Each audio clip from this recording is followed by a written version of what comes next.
السلام علیکم ورحمۃ اللہ وبرکاتہ۔ نحمدہ ونصلی علی رسولہ الکریم، اما بعد فاعوذ باللہ من الشیطان الرجیم، بسم اللہ الرحمن الرحیم۔ رب اشرح لی صدری ویسر لی امری واحلل عقدۃ من لسانی یفقہوا قولی۔ 9th کلاس کا ترجمۃ القرآن المجید، سورۃ الفاتر۔ سورہ فاتر ہم سٹارٹ کرنے جا رہے ہیں الحمدللہ۔ سورہ فاتر فاطر کس طرح سے پڑھیں گے اس کو؟ فاتر نہیں ہے، فاطر، طا ہے یہ، فاطر، طا کو موٹا کر کے پڑھیں گے۔ فاطر کے معنی ہے مخترع، عربی میں فاتر کے معنی ہے عربی میں مخترع۔ مخترع کا معنی پہل ایجاد کرنے والا، پہل ایجاد کرنے والا۔ یہ اشارہ ہے اللہ تعالیٰ کی قدرت کی طرف۔ فاتر کا اشارہ کس کی طرف ہے؟ اللہ تعالیٰ کی قدرت کی طرف، کہ اس نے آسمان و زمین پہل بغیر نمونے کے، بغیر نقشے کے، بغیر کسی کی تصویر دیکھے، بغیر کسی کو دیکھے، پہل بغیر نمونے کے اس نے بنائے۔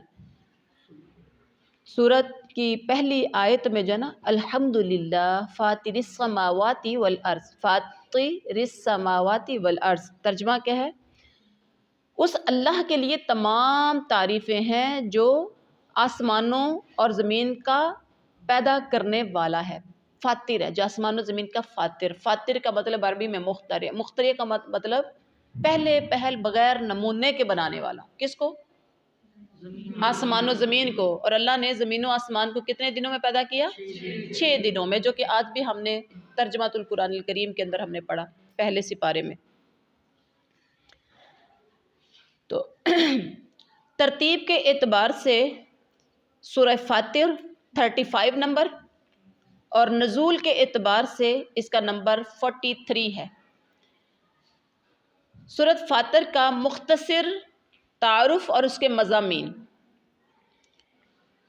فاتر کا تعارف کوئی بہت لمبا چوڑا نہیں ہے، یہ شارٹ میں بھی آ سکتا ہے اور لانگ میں تو اگر آتا ہے تو پھر ہمیں سارا ہی کرنا پڑے گا، تعارف بھی، اس کے مضامین بھی، یا مفصل نوٹ ہو سکتے ہیں، کیونکہ ویسے تعارف تھوڑا سا ہے۔ سورۃ فاتر مکی ہے۔ اب آپ سورۃ فاتر کے عربی معنی، اردو معنی جو میں نے پہلے بتا دیے ہیں، ترتیب کے اعتبار سے، نزول کے اعتبار سے، اس کے بعد کیا ہے، پھر سورہ مکی ہے۔ یہ سارا آپ اس میں نوٹ کے اندر، یہ جب لکھتے ہو نا، آپ کو لکھا جاتا ہے کہ آپ تعارف، یعنی کہا جاتا ہے تعارف لکھیں یا مفصل نوٹ لکھیں، تو اس میں یہ سارا کچھ آپ لکھ سکتے ہیں۔ سورہ فاتر مکی ہے، اس میں 5 رکوع اور 45 آیات ہیں۔ 5 رکوع اور 45 آیات۔ فاتر کا معنی بنانے والا، جو آپ کو بتایا گیا ہے۔ اس سورت کی پہلی آیت میں اللہ تعالیٰ کا یہ وصف بیان کیا گیا ہے کہ وہ آسمان و زمینوں کو بنانے والا ہے، اور وہ بھی نمونے کے بغیر، بغیر نقشے کے۔ اسی مناسبت سے اس سورہ کا نام سورہ فاتر رکھا گیا۔ نیز اس سورہ کو سورہ ملائکہ بھی کہتے ہیں، فاتر کو سورہ ملائکہ بھی کہا جاتا ہے۔ سورہ ملائکہ، فرشتوں کی سورہ، سبحان اللہ، کیونکہ اس کی پہلی آیت میں فرشتوں کا تذکرہ ہے، ملائکہ کا تذکرہ ہے۔ جی، سورہ فاتر کا خلاصہ، مشرکین کو توحید اور آخرت پر ایمان لانے کی دعوت دی گئی ہے۔ اب آپ اس سے شارٹ کوسچن بنائیں، اس سے MCQs بنائیں، کتنے بنا سکتے ہیں؟ خود سے بنا سکتے ہیں؟ کل میں نے کسی کی ڈیوٹی لگائی تھی، وجیحہ فاتر سے آج آپ نے سٹارٹ کر لینا ہے، اور وجیحہ کی ماما نے ہیلپ کرنی ہے، ٹھیک ہے؟ اس کو سمجھاتے جانا ہے کہ بیٹا یہ کر لو۔ جی، سورہ فاتر کے مضامین کیا ہیں؟ عقیدہ توحید کا ذکر نمبر 1، یعنی سورۃ فاتر کے اس سورت کے اندر جو مضامین بیان کیے گئے ہیں وہ ہے تو بہت ہی زیادہ ہیں۔ جو مین مضامین ہیں وہ 8 مضامین اس سورۃ فاتر کے، سورۃ فاتر کے اندر 8 مین پوائنٹ 8 ہیں، مین مضامین 8 ہیں، ٹھیک ہے؟ نمبر 1 عقیدہ توحید کا ذکر، نمبر 2 اللہ کی قدرت کا بیان، نمبر 3 زندگی کی حقیقت کا بیان، نمبر 4 نبی رحمت خاتم النبیین صلی اللہ علیہ وسلم کو تسلی، نمبر 4 فسق و فجور کی اسباب، نمبر 6 کائنات میں غور و فکر کی دعوت، نمبر 7 قرآن کی عظمت و صداقت کا ذکر، نمبر 8 نافرمان قوموں کے انجام سے آگاہی۔ یہ 8 مین آپ کو پوائنٹس یاد ہونے چاہیے، ٹھیک ہے، سب سے پہلے تو یہ مین 8 پوائنٹس آپ کو یاد ہونے چاہیے. یاد کرنے کے بعد آپ نے اسی سے ریلیٹڈ بات کرنی ہے. جو پوائنٹ ہو، ایسا نہ ہو سوال گندم تو جواب چنا. بات ہو رہی ہے توحید کی تو رٹا لگایا وہاں پر رسالت والی بات کر دیں. سمجھ کے لکھنا ہے. اب ہم آتے ہیں پوائنٹ نمبر 1 کی طرف. عقیدہ توحید کا ذکر ہے. عقیدہ توحید کو ثابت کرنے کے لیے اللہ تعالیٰ کی عظمتوں اور اس کی شان کبریائی کو بیان کیا گیا ہے. شرک کی ہلاکت خیزی اور جھوٹے معبودوں کی بے بسی کا ان آیات میں، اس سورہ میں ذکر کیا گیا ہے. نمبر 2، اللہ کی قدرت کی نشانیاں. سورہ فاطر میں کثرت کے ساتھ اللہ کی قدرتوں کا بیان کیا گیا ہے. سورہ فاطر میں موجود اللہ تعالیٰ کی قدرت کی نشانیوں پر غور کرنے سے درجیل باتیں واضح ہوتی ہیں. قدرت کی نشانیوں پر غور کرنے سے نمبر 1، جس خدا نے یہ کائنات بنائی ہے اسے اس کا نظام چلانے کے لیے کسی مددگار کی ضرورت نہیں ہے. ہمیں کام میں ضرورت ہوتی ہے، اللہ کو ضرورت نہیں ہے. نمبر 2، قدرت کی جب نشانیوں پر ہم نے غور کیا تو وہاں سے کیا سمجھ آئی؟ یہ کائنات بغیر مقصد کے پیدا نہیں ہوئی. جب ہم نے قدرت کی نشانیوں پر غور کیا تو یہ بات بھی واضح ہوئی کہ جو ذات اس کائنات کو وجود میں لائی ہے اس کے لیے اسے ختم کرنا بھی کچھ مشکل نہیں ہے، اور اسے ختم کر کے نئے سرے سے آخرت کا عالم پیدا کرنا بھی کوئی مشکل نہیں ہے. جی، یہ 3 پوائنٹ ہمیں قدرت کی نشانیوں پر غور کرنے سے ملے ہیں. اب فاطر کے مضامین. نمبر 3، زندگی کی حقیقت کا بیان. سورہ فاطر میں زندگی کے دھوکے اور شیطان کی دشمنی سے خبردار کیا گیا ہے. نمبر 4، نبی رحمت صلی اللہ علیہ وسلم کو تسلی. اس سورہ میں آپ صلی اللہ علیہ وسلم کو تسلی دی گئی ہے کہ اگر تمہاری قوم کے لوگ تمہاری تکذیب کر رہے ہیں تو اپنے سے پہلی قوموں کے نقش قدم کی پیروی کر رہے ہیں اور وہ لازماً اسی انجام سے دوچار ہوں گے جس سے وہ دوچار ہوئے تھے. جن عذابات کو انہوں نے لیا یا جن عذابات میں وہ جو برداشت کریں گے، آپ کی قوم کے اگر لوگ نہیں عمل کرتے تو ان کو بھی وہی برداشت کرنا پڑے گا. نمبر 5، فسق و فجور کے اسباب. جو لوگ راہ راست کو چھوڑ کر کج روی اختیار کرتے ہیں، صاف ستھری پاکیزہ زندگی کی بجائے فسق و فجور سے آلودہ غلیظ زندگی گزارنا پسند کرتے ہیں، اس کے اسباب کا اس سورہ میں ذکر کیا گیا ہے. سورہ فاطر کا مضمون. نمبر 6، کائنات میں غور و فکر کی دعوت. پہاڑوں اور جانوروں کے مختلف رنگوں کی حکمت میں غور و فکر کی دعوت کی گئی ہے اور واضح کیا گیا ہے کہ اللہ تعالیٰ کا حقیقی ڈر انہیں ہی حاصل ہوتا ہے جو علم اور آگاہی رکھتے ہیں. صحیح معنوں میں اللہ کا حقیقی ڈر انہیں ہی ہوتا ہے. انما یخشی اللہ من عبادہ العلماء. اللہ کے بندوں میں سے جو سب سے زیادہ ڈرتے ہیں وہ عالم ڈرتے ہیں. جو عالم کا مطلب جو علم رکھنے والے ہیں. عالم کا مطلب صرف مولوی نہیں ہے، عالم کا مطلب جو علم رکھتے ہیں. اور علم رکھنے والا کون ہے؟ دین کا علم رکھنے والا، قرآن کا علم رکھنے والا، حدیث کا علم رکھنے والا وہ مولوی ہی ہوگا. یقیناً عالم وہی ہوگا نا.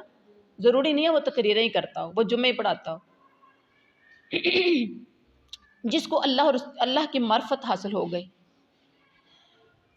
قرآن کی عظمت و صداقت کا ذکر. اس سورہ مبارکہ میں قرآن مجید کی عظمت و صداقت کا ذکر فرماتے ہوئے اس کی خدمت کرنے والوں کو بشارت دی گئی ہے. دین کی خدمت، قرآن کی خدمت، دین کی خدمت کرنے والوں کو. نافرمان قوموں کے انجام سے آگاہی. سورت کے آخر میں مشرک اور اللہ کے نافرمان قوموں کو عبرتناک انجام بیان کیا گیا ہے. ان کا کیا ہوگا، ان کا انجام. جی، یہ تھے سورہ فاطر کا تعارف اور اس کے مضامین. اب سورۃ فاطر کے اہم علمی اور عملی نکات. سوال نمبر 2، سورہ فاطر کے مطالعے سے جو علمی و عملی نکات سامنے آتے ہیں ان میں سے کچھ تو یہ ہیں. نمبر 1، اللہ تعالیٰ جب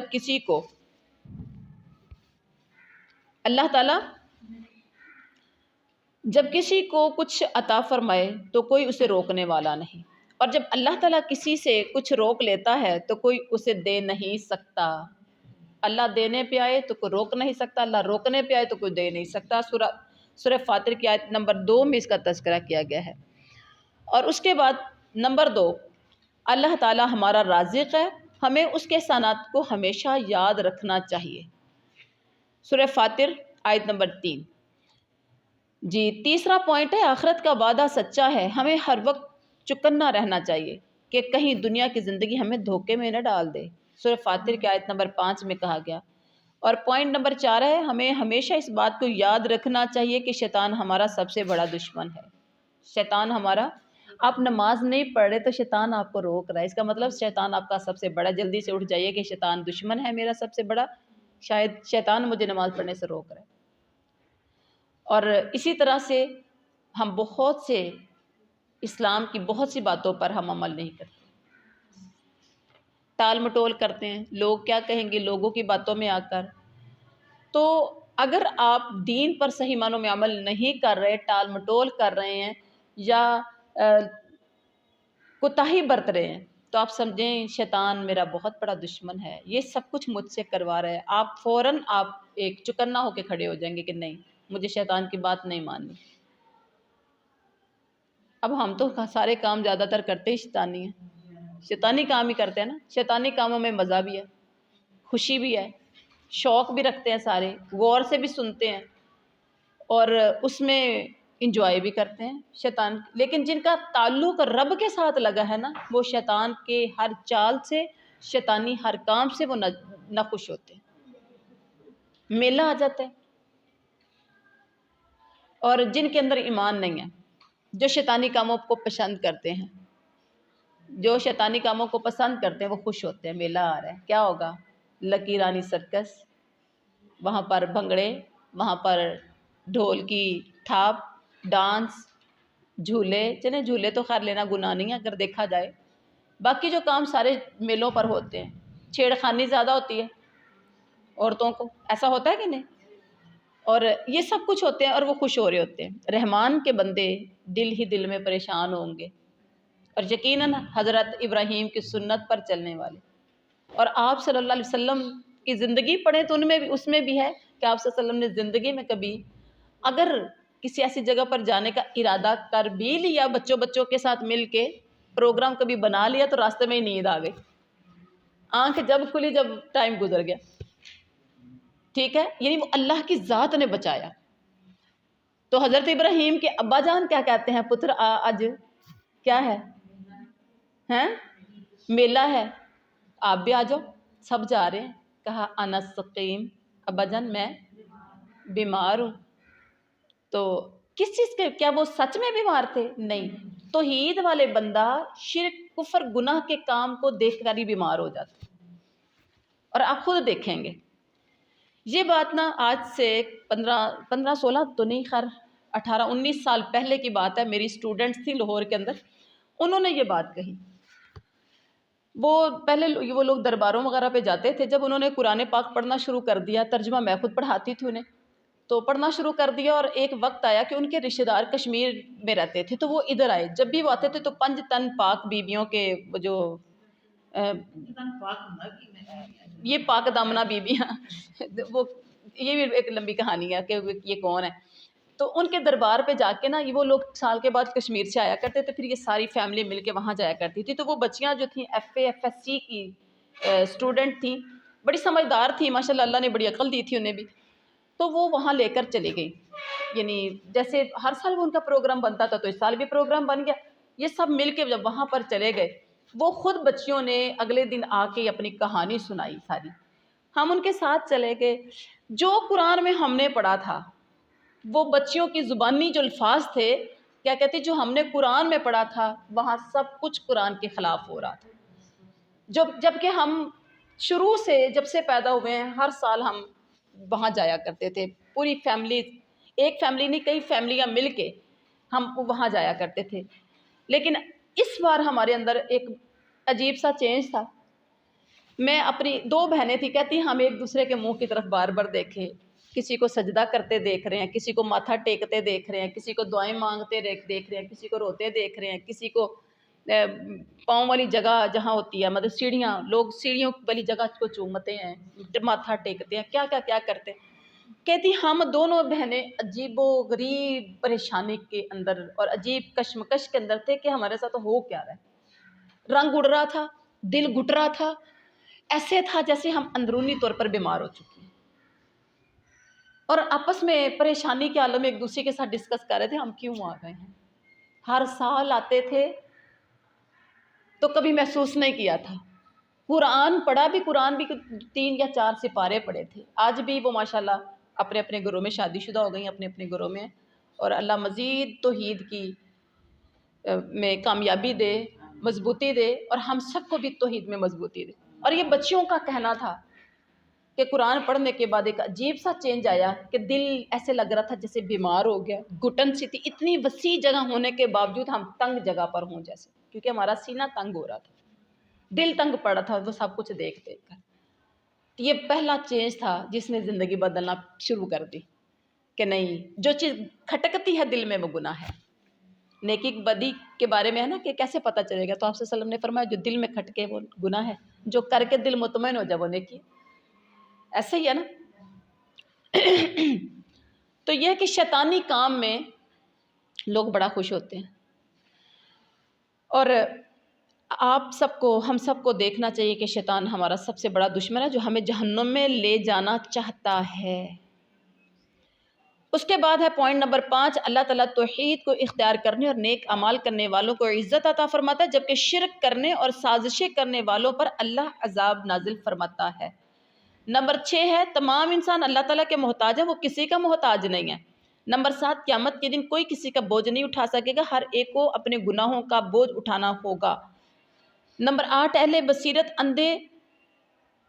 بصیرت اور اندھے کبھی برابر نہیں ہو سکتے، یعنی دیکھنے والے اور نہ دیکھنے والے کبھی برابر نہیں ہو سکتے. نمبر 9 ہے آپ خاتم النبیین صلی اللہ علیہ وآلہ وسلم کو حق کے ساتھ خوشخبری دینے والا اور ڈرانے والا رسول بنا کر بھیجا گیا ہے. سورہ فاتر کی آیت نمبر 24 میں اللہ نے کہا.